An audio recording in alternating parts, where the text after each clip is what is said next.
Namaste. Myself Triveni Khurana, Assistant Professor, Faculty of Physiotherapy and Rehabilitation.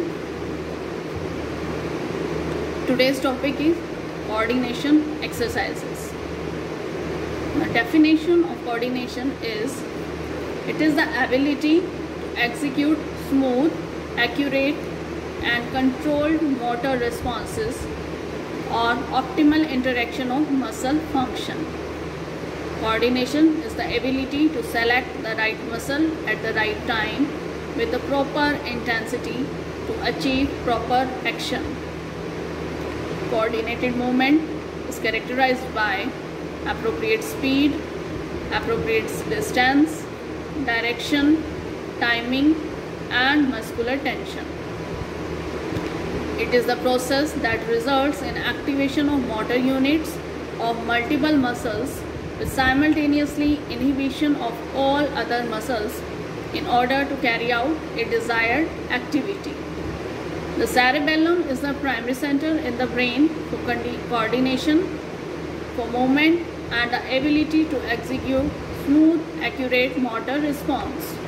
For coordinated movement to occur, all the below systems are involved. These are cerebellum, vestibular system, motor system, deep sensations and vision. Now the various components of coordinated movement. Coordinated movement is dependent on volition, that is the ability to initiate, maintain or stop an activity or motion. Second is perception. Intact proprioception and subcortical centers to integrate motor impulses and the sensory feedback. When proprioception is affected, it is compensated with the visual feedback. A postulated physical or biochemical change in neural tissue that represents a memory. Research proved that higher repetition of precise performance must be performed in order to develop an engram. In 1980, study concluded thousands of repeated are required to begin to form an engram and millions of repetitions are necessary to perfect it. Coordination is developed in proportion to the number of repetitions of an engram practiced just below the maximal level of ability to perform. Now, what are the types of coordination?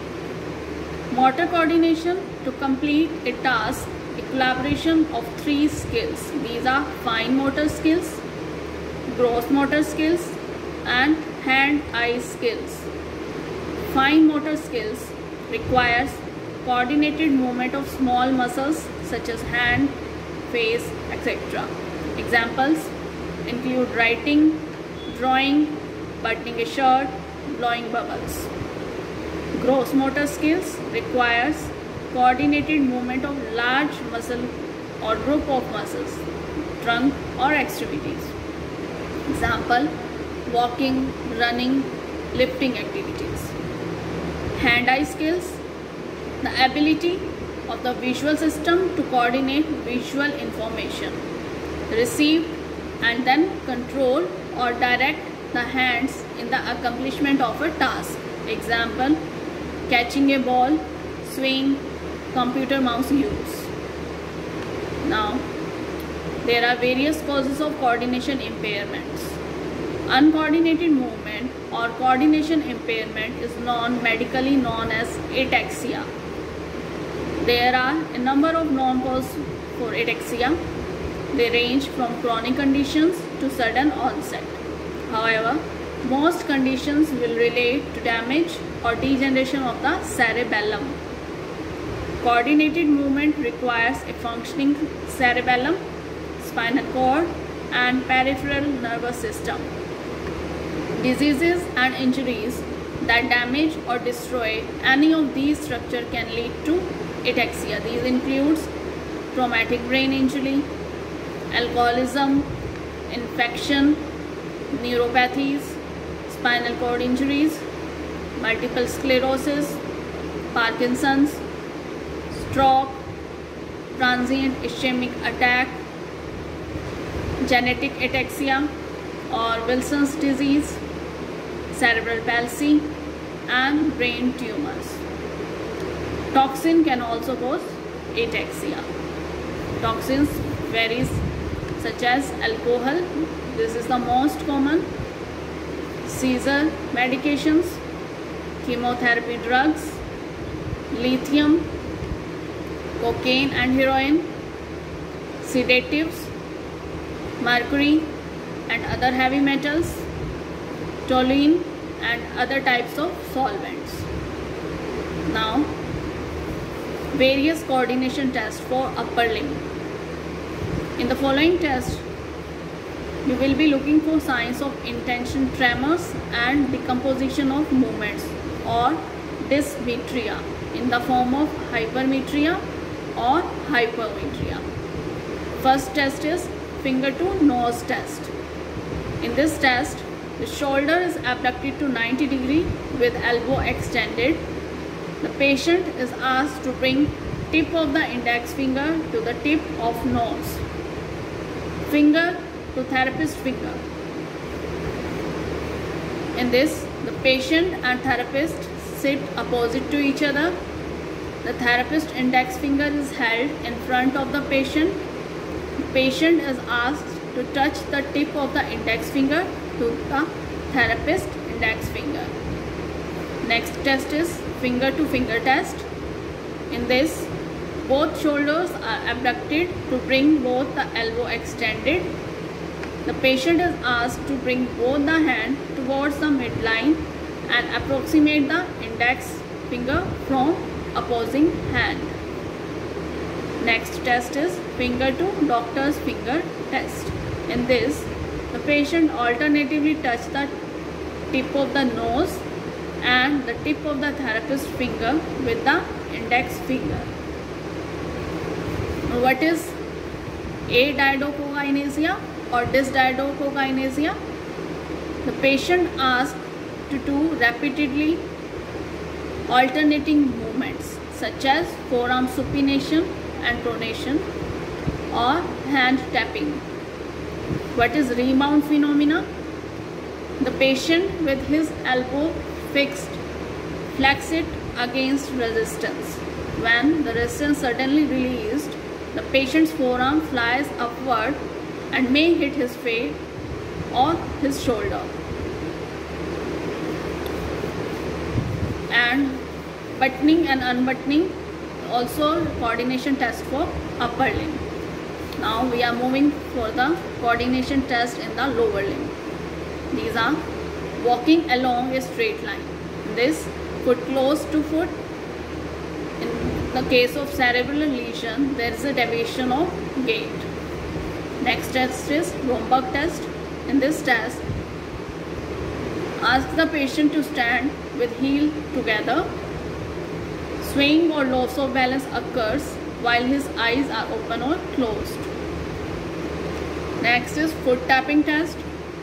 The subject sits on a chair with adjustable height so that the bilateral soles made contact with the floor and the hip and knee joints flexed at approximately 90 degrees. He or she moves his or her toes up and down repeatedly to tap the floor as fast as vigorously as possible for 10 seconds with the heels planted on the floor. The test is performed for both sides separately. The examiner counts the number of taps for each side. Next test is lower extremity motor coordination test. In this, the subject sits on a high adjustable chair with their feet resting flat on a thin rigid form, heels on the proximal target and knees at 90 degrees of flexion. Then after a familiarization trial, the patient is instructed to ask alternately touch the proximal and distal targets placed 30 cm apart with their big toe for 20 seconds. The number of touched target in 20 seconds is recorded for motor coordination of lower limb. Now, There are various coordination tests for athletes or for everyday sports person. Many high-level tests also exist to help assess and improve an athletic skills and performance, such as stick flip coordination test, ball toss test, block transfer, soda pop test, plate tapping, light board, and test heel to knee. Now there are various general principles of coordination exercises, and these involve constant repetition of a few motor activities, use of sensory cues that are tactile, visual and proprioceptive to enhance motor performance, increase of speed of the activity over time. Activities are broken down into components that are simple enough to be performed correctly. Assistance is provided whenever necessary. The patient therefore should have a short rest after 2 or 3 repetitions to avoid fatigue. High repetition of precise performance must be performed for engram to form. Whenever a new movement is trained, various inputs are given like instructions in the form of auditory or sensory stimulation as touch or position in which the patient can view the movement to enhance motor performance. Therapeutic exercises used to improve coordinations. There are many interventions that can be utilized to improve coordination, such as Tai Chi, Pilates, yoga, Otago exercise program and use of balance boards, neuromuscular coordination exercises, proprioceptive neuromuscular facilitations, neurophysiological basis, sensory integrative therapy and Frankel's exercise. Thank you.